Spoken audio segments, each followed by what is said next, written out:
I think I was making something around $93 a week for full-time mahi after tax. And so I tried to get into hairdressing.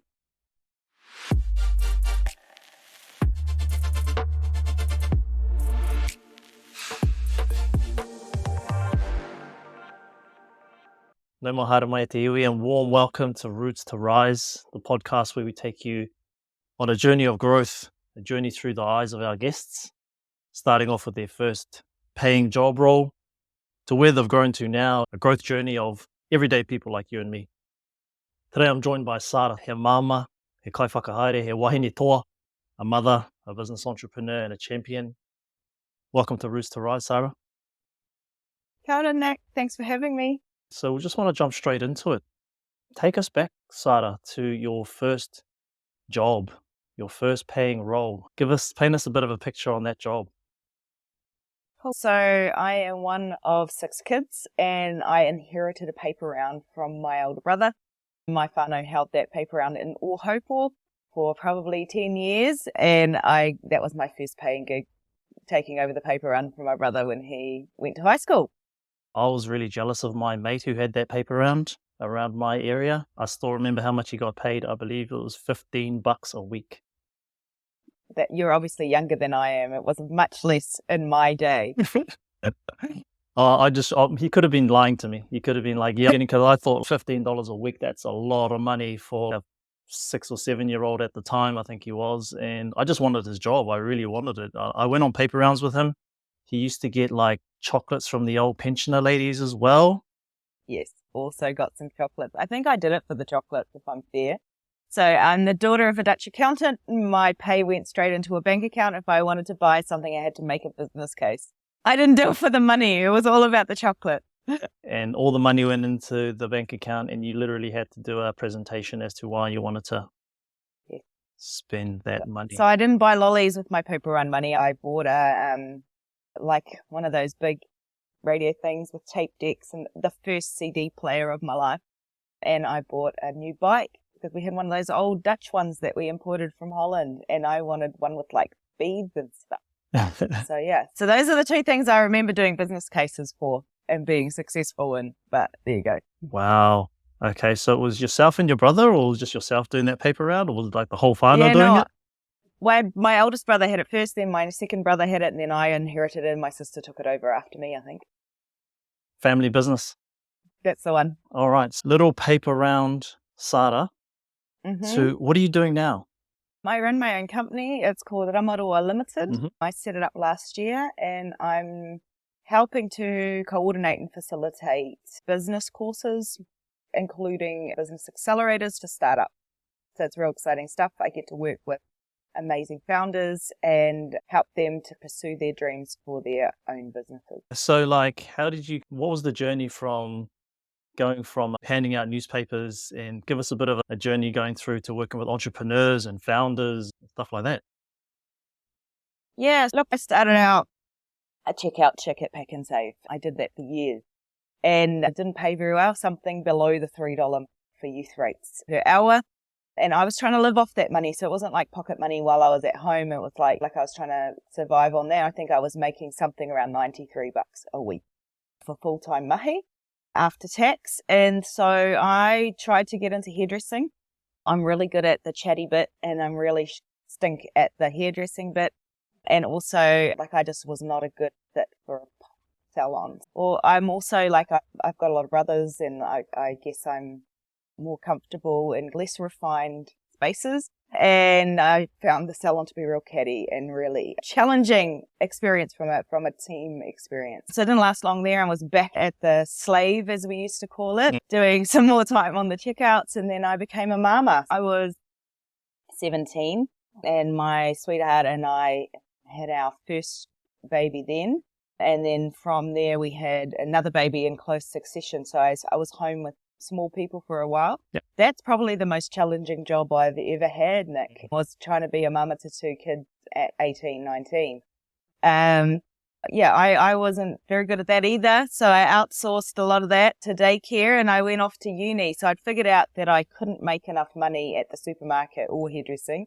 to cover 2 kids in daycare. I went and I figured out I wanted to do some study. I'd read a book called The Goal by Goldrat as surname. But basically it was a book about business improvement. And how did I end up reading that book? I have absolutely no idea. Someone loaned it to my husband at his mahi. He was a warehouse manager at that time, and he got loaned this book, and he doesn't read, so I thought I'd do the honors and read it for him. And so that kind of made me think, well, geez, I really love that transformational aspect. I love the idea of taking something with potential and really figuring out how to extract that potential. And at the time I was thinking out of a factory setup, out of like machines. But I think I like that theme generally, I've learned later on. So I went to Wintech, which was our local polytech here in Waikato, and did a bridging course because I hadn't done high school. So I was just old enough to be an adult student. And so I didn't need bursary, but I needed to do a bridging course because I didn't know what I was talking about. And so I went to the bridging course, and the first day they were handing out the maths books for management mathematics. And back in those days, we had a lot of international students in those classes. They were working on their English. And so half of them were from China, and I just said, look, I'm really sorry, you've given me the wrong book. This one's in Chinese. And they said, nope, that's the math. So I knew I was in for a bit of a learning curve at that point. So obviously I really hadn't paid attention at high school, the little bit that I attended. Yeah. And there was a lot of symbols involved in mathematics that I had been completely unfamiliar with. So I did okay in that bridging course in the finish. I worked really hard and got my A into G, and then I went to uni and studied business. Yeah. So from there, I ended up working for a place called the Business Development Centre. And the Business Development Centre at that time was our local economic development agency. And I did all sorts of things. I supported mostly, but I ended up running a program called Be Your Own Boss, which was co-funded between the council at that time and MSD, WINS at the time. And I was running this program for young entrepreneurs trying to get a business up and running. Wow. And it was super fun. And I really enjoyed the mahi. I think it was only... Like you're pretty much in the trenches trying to get the ideas off the ground and... Real grassroots, real micro business. And like from that, I really grew a massive aroha for the change that can make in people's lives. So like, I think that's probably where that all began. I did that for 3, maybe 5 years, and then moved on to a job at Fonterra and spent the next 12 years working at Fonterra. I did exactly what they talk about in the goal. I was a lean manufacturing chain specialist there. And what? Lean manufacturing is, if you've read the story of Toyota, Toyota employ lean manufacturing principles. I did a diploma in that while I was working for Fonterra, and then had a change implementation role there, doing exactly that. Assessments on manufacturing lines and looking for ways to improve throughput so that basically you're increasing productivity of the factory. So really cool that it went from reading the goal way back when and then eventually doing that mahi for New Zealand's biggest dairy manufacturer. That's quite inspirational. Obviously, there's more to it than just reading a book. Obviously, there's a lot more to it. Exactly, right? So yeah, we're not going to lump it all on one book. No. But being a mum at such a young age, working at places where it's not really a good fit for you, working really low wages, which there's people today still working really low wages, which is why we want to bring together a podcast like this to discuss that whole journey, but also going through to this bridging course where, you admittedly found the book to be really challenging and you got your A into G, you probably just grinded your ass off studying that stuff so that you could. I employed help. That was probably the biggest thing that I learned to do at that stage. I wasn't very good at it initially. I had to ask for help. I didn't know how to do this stuff. I needed to go to student study support people like religiously and just go, look, help me here. I don't know what this means. I don't understand the question. And I was there with a lot of people who were learning English as a second language. I've learned English as a second language. I'm originally from the Netherlands. So I got the language bit, but I still didn't understand maths at all. I didn't understand a lot of things, science. Anything that was done after third form at high school, I had no clue. So I had a lot of catching up to do, and I had to take the opportunity to get the student support services involved at every corner because I was paying for my own education at this point. Like you had, I think it was $600 a paper or something like that. And that was like crazy money to me at the time. If you think about it, I'm making $93 a week working full time. So $600 a paper is a lot of money, and I needed to make it count. So Had to make it. Had to make it work. Had to make yeah. it. Yeah. And also, like, I'd come to the realization that the life that I wanted for my kids was not the life I could give them now. And I felt super stuck in this cycle of I can get crappy jobs. I can do a really good job at those crappy jobs and they're never going to pay what I need it to pay to live the life I want for my kids. So I definitely think having my boys was a huge driver to straighten me out in terms of creating sort of a sense of direction and a drive to succeed. It's funny how those kids can really focus the mind, can't they? Yes, and they can also do the opposite. Like actually trying to get out of the door with 2 little babies on your hip is a nightmare as well. It does take an enormous amount of dedication to actually make it to class, to do the assignment, because you're in between night feeds or whatever it is that you're having to juggle as well. So I wouldn't say that it is an easy journey. And I don't think I was successful all the way through. Sure, there was definitely times when I didn't go well. I failed a paper or those kinds of things, setbacks that really made you question whether you were doing the right thing. But I think my only thought around that is just keep getting up and doing again the next day. It took me 16 years to get my degree, part-time. Like I did 2 years full-time and then I trickled along 1 paper at a time until I finally finished. So I think just keeping on going is a huge part of getting anywhere. So people start things, but it's real tough to finish big and important things. And so just keeping on doing it. And I'm not any good at anything. I'm not especially intelligent or anything like that. I just kept going. Keep getting up, keep going forward. Okay, we'll get to those kind of like advice bits soon. I just want to close off Fonterra. You were there for how long, sorry? 12 years. 12 years. For those international listeners, Fonterra's top 5 biggest company in this country? I don't know.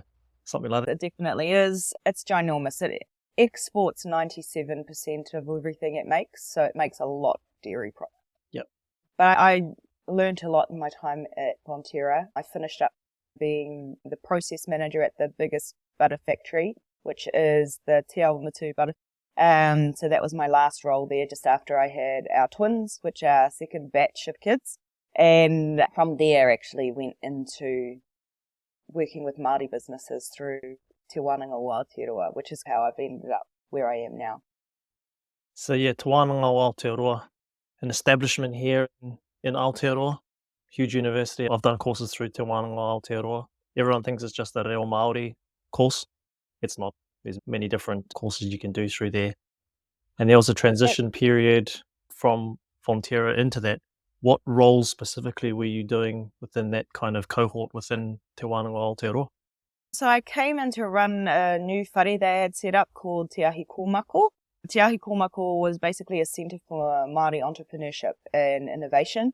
So we ran programs for people to explore that. We had a whare with all the latest and greatest tech so people could have a tutu and see how that could be turned into entrepreneurial opportunities. So we ran programs like Pākahi, which were online programs to help people start their business around the motu, and we were also involved with the Kōkiri Business Accelerator. So I can see through your whole journey here, you've always had these opportunities to help someone or even yourself grow, right? So like that role that you're doing with Te Wānanga o Aotearoa is helping organizations. What do you get out of that? Like when you start like getting involved with a Pākahi, a business, and seeing how they can do better? Yeah, it's about the impact. So it's nice to see people to grow and become more confident and all of that, but that's a byproduct of the impact that they're able to create.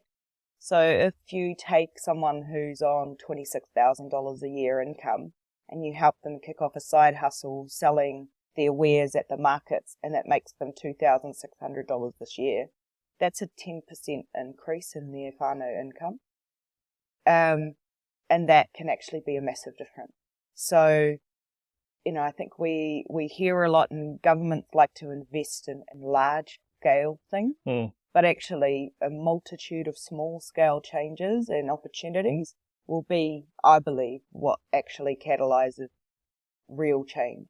So that's probably the major pleasure that I get out of the work that I do, the mahi that I'm involved with. And just cover off what you're doing now, because you're no longer with Te Wānanga Aotearoa. Talk to us a little bit about the mahi that you're into at the moment.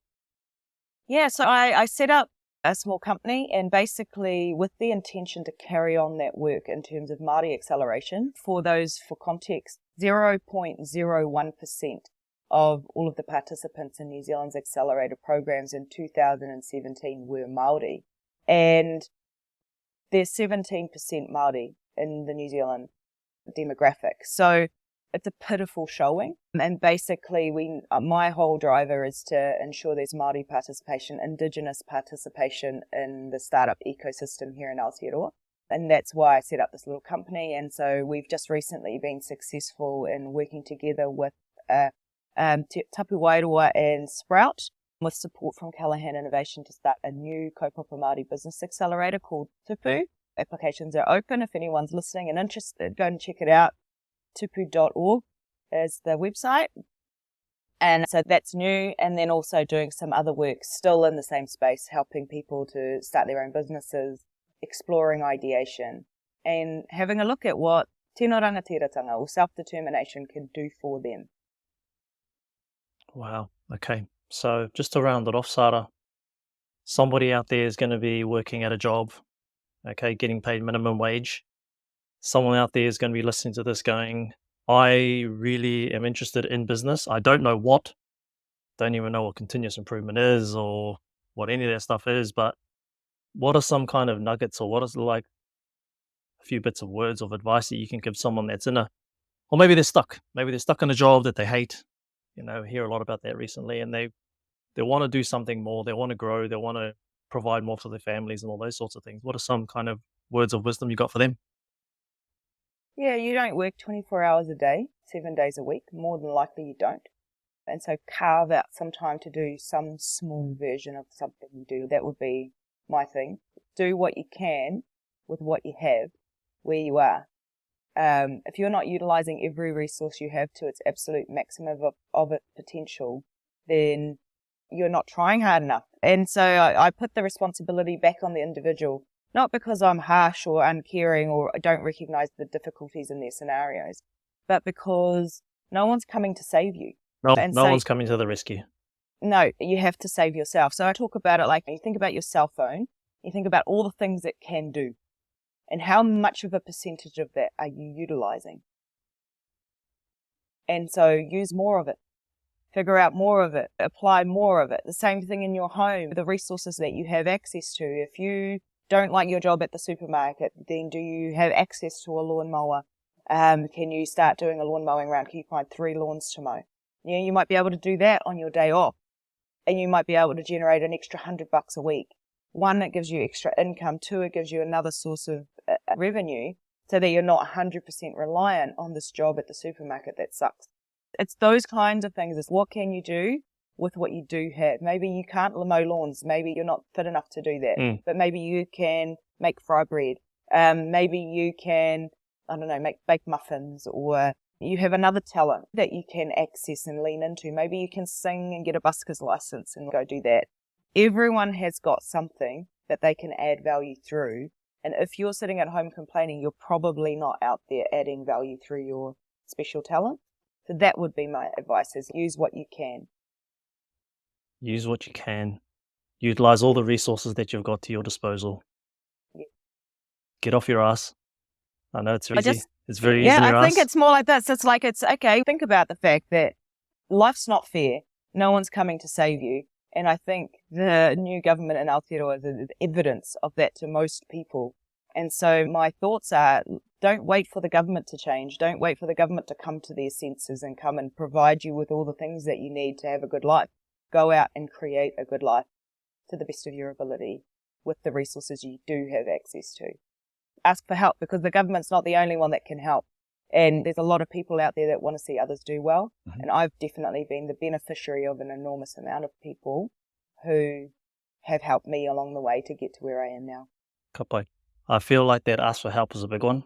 I do know that maybe it's a cultural thing, but sometimes here people are a little bit too shy to ask for help. Yep. If you're out there trying to do some good, Like, I'm one person you can reach out to. I'm sure there's heaps of others. But if you have a look at what I'm doing on LinkedIn I'm using to help to basically create a community of people who want to help each other out in this early stages of business phase of their journey. It's amazing who will who will jump on your waka and come and help you row. Like, it's amazing. Don't ask, don't get. It's one of my purest philosophies. So get out there and ask some people for help, but then make sure that you're doing the work to demonstrate that you're worthy of that support as well. Kapai. Yeah, totally agree. Te iwi. Thank you for listening to Roots to Rise. If you enjoyed this, let us know in the comments and share with your friends. It really helps us know that you found value in this and makes us keep going. Sara, thanks so much for joining me today. Ka kite. I've been your host, Nick Manarangi, and I'll see you guys on the next one.